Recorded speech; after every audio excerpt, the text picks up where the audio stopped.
Hi guys, welcome to வனபிராந்தி. So நான் இன்னைக்கு பார்த்துட்டு வந்திருக்க படம் வந்துட்டு நிறங்கள் மூன்று.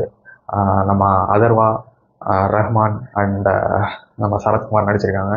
ஸோ இந்த படத்தை பற்றி பார்த்தோம்னா பாசிட்டிவ்ஸ்ன்றது இவங்க எல்லாரும் பண்ணியிருக்க பர்ஃபார்மன்ஸ்னு சொல்லலாம். நம்ம டேரக்டர் வந்து யாருன்னா நம்ம கார்த்திக் நாராயண், அதாவது துருவங்கள் 16 இந்த படம் எடுத்த கார்த்திக் நாராயண். அது மாதிரி கொஞ்சம் நான் லீனியராக, ஏன்னா அதுதான் அவர் ஹிட் ஆச்சு இல்லையா, நான் லீனியராக பண்ணியிருக்காரு. ஸோ இப்படி ஒரு படம் வரப்போகுது அப்படின்றது எனக்கு நேற்று வரைக்கும் ஐடியா இல்லை. ஸோ பெருசாக எந்த எக்ஸ்பெக்டேஷனும் இல்லாமல் தான் பார்த்தேன். உங்களுக்கும் ஈவன் தெரிஞ்சிருந்தா கூட பெரிய எக்ஸ்பெக்டேஷன் இருக்காது. ஏன்னா வந்து தலைவர் போன படம் மாறனில் பண்ண சம்பவம் அப்படி. ஸோ எக்ஸ்பெக்டேஷனே இல்லாமல் தான் போய் பார்த்தேன். ஸோ 3 நிறங்கள்ன்றப்போ 3 கதை டிஃப்ரெண்ட்டான 3 இடத்துல ஒரு ஹைப்பர் லிங்க் ஸ்டோரி மாதிரி தான். 3 இடத்துல இருந்து அது ஒரு இடத்துல கன்வர்ஜ் ஆகுது. இது ஒரே நைட்டில் நடக்கிற மாதிரி ஸ்டோரி தான். அந்த அதுக்கு முன்னாடி ஒரு ஃப்ளாஷ்பேக் சீன்ஸ் எவ்ரி கேரக்டருக்கு போயிட்டு போயிட்டு வரும். அந்த ஒரு நான் லீனியராக தான் ஸ்க்ரீன் பிளே போச்சு. ஸோ ஐடியாவாக இந்த படம் வந்து நல்லா தான் இருக்குது. ஒரு 3 ஐடியாவாக ஒரு ஒன் லைனாக பார்த்தீங்கன்னா ஒரு 3 ஃபாதர்ஸ் அவங்க பண்ணுற சில விஷயங்கள் அது எப்படி அடுத்த ஜென்ரேஷன் எஃபெக்ட் ஆகுதுன்ற ஒரு கோர் இருக்குது இந்த படத்தில்.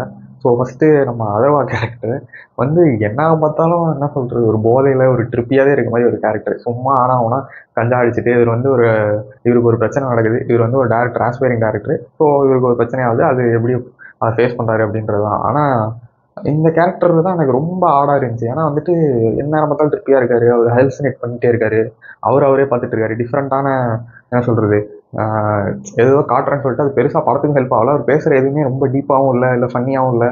ஒரு மாதிரி நமக்கு சரிடா என்ன ஹெலுசினேட் பண்ணிருக்கான் அவ்வளோதானே, அதாவது டக்குன்னு முடிச்சிருக்கலாம். அதுவே ரொம்ப ட்ராக் பண்ண மாதிரி இருந்தது. ஒரு கிட்டத்தட்ட ஒரு 1/2 மணி நேரத்துக்கிட்ட அவரோட சீன்ஸ் இந்த மாதிரி ட்ரிப்பி சீன்ஸே வந்துட்டு இருக்கும்னு நினைக்கிறேன்.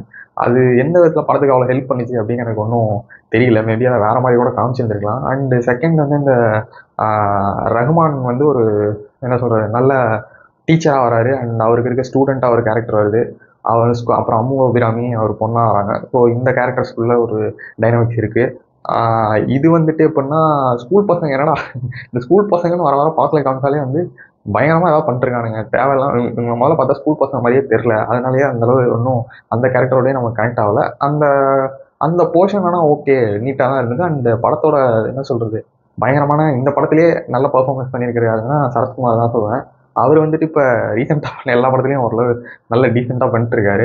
அவரோட கேரக்டர் ஆர்க், இந்த கேரக்டர் வந்து கொஞ்சம் நல்ல இன்ட்ரெஸ்டிங்காக இருந்துச்சு. கடைசியில் ஆனும் வந்துட்டு நல்லா இருந்துச்சு. ஸோ இந்த படத்தில் ஒரு டிஃப்ரெண்ட்டான சீன்னா ஒரு ஃபைட் சீன் மாதிரி ஒன்று வரும். அது ஒரு ரிவர்ஸில் வரும். அது கொஞ்சம் பார்க்க நல்லா இருந்துச்சு. ஸ்டில் கதைக்கோ படத்துக்கோ எந்த அளவில் வந்து இது ஹெல்ப் பண்ணிச்சு அப்படின்னு சொல்கிறது தெரில. ஸோ மேட்ரு என்னன்னா ஐடியாவாக இந்த படம் ஓகே. இது வந்து ஒரு திருப்பி என்னென்னா இந்த மாஃபியாவில் பண்ண மாதிரி தான் 3/4 மணி நேரம் படத்தை வந்துட்டு 2 மணி நேரம் இழுத்து போடுவாங்கல்ல, அது மாதிரி பண்ணி வச்சிருக்காரு. இது ஓகே, ஒரு டீசெண்டான வாட்ச். ஒன்றும் பெருசாக பாசிட்டிவ்ஸ்னு சொல்கிறதுக்கு ஒன்றும் அந்தளவுக்கு கிடையாது. ஸோ இதை தேட்டரில் அவாய்ட் பண்ணிட்டு ஓடிடியில் வந்துச்சுன்னா கொஞ்சம் அப்படியே ஓட்டி பார்த்தீங்கன்னா பெட்டராக இருக்கும்னு நினைக்கிறேன். So for more contents like share and subscribe பண்ண. Bye guys.